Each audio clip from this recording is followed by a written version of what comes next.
Puta, pinasok na yung one way, oh.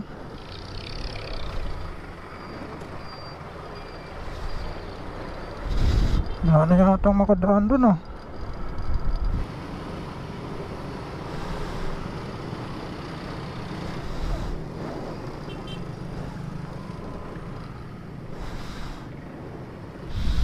Hindi ko alam kung anong meron, kung may manggaan o kasi yun, minsan kasi pag maraming ano dyan, may wash yun dyan sa Inari Center, sobrang daming tao, no, volume yung palabas, tapos ng event, ilabasan na yung mga sasakyan, mga tao, yun, nagkakaroon ng ganitong traffic. Pero hoping na walang ano, aksidente. A few moments later. Hindi naman ito nasiraan, disgrasya. Ngayon, na-overload yan. Kaya pala ang traffic. Ngayon, ganap ngayon sa Tikling, no?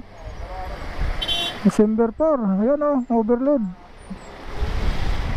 Binangga lahat, pati poste, oh, giba. Oh shit, here we go again.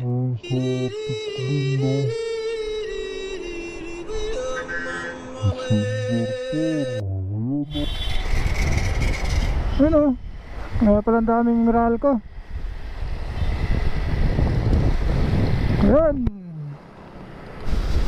binangga pala yung ano ng truck. Damay-damay lahat, oh. Ayun, disgrasya ang dulot, overload.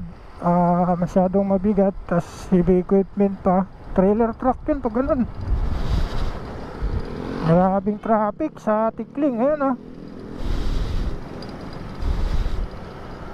Pag hindi ka talaga mag-iingat, yan talaga ang dulot.